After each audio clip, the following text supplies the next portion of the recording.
At matapos ang nakapapasong init nitong mga nagdaang linggo, nakaranas tayo ng mga pagulan nitong mga nakalipas na araw. Ibig sabihin ba nito ay paalam na sa tag-init?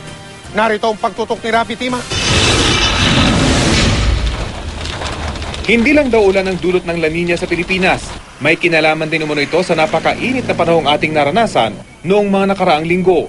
In normal condition, may high pressure area talaga na nananaig dito sa ating bansa. In normal condition, yung ridge high pressure area. Kasi sinamahan po ng La Nina, so lalo tumindi yung high pressure area dito. Walang ulap. Kaya matindi yung malinsangan na naranasan natin noong April. Maging ang sanay malamig na Enero at Pebrero sa bansa sa pagpasok ng 2012, pinainit din umano ng La Nina.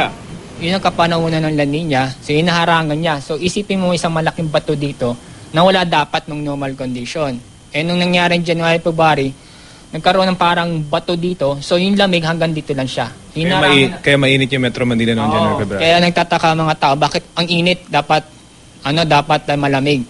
Isa sa mga rason, yung epekto ng La Nina. Natapos na nitong Abril ang La Nina, pero may epekto pa ito ng ilang buwan.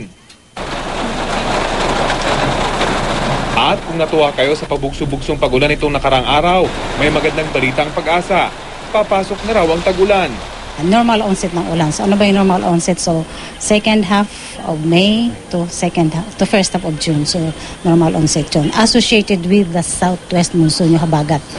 Ayon sa Pag-asa, dumadalas ang weather phenomenon na La Nina marahil dahil sa climate change. Pero sa ngayon daw, posibleng timeout muna ang bansa sa kakaibang taya ng panahon, lalo na ng malalakas at tuloy-tuloy na buhos ng ulan.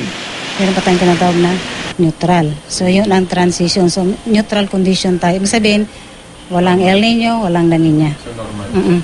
Pero hindi po ma-assure nito na magtutuloy-tuloy yung ganitong normal condition? Base sa focus natin, International Prediction Centers, ang pinafocus nila until this summer, June, ay neutral condition tayo hanggang sa end of 2012.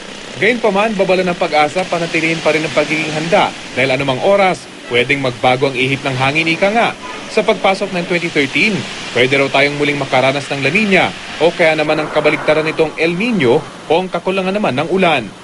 Rafi Tima, Nakatuto, 24 Oras.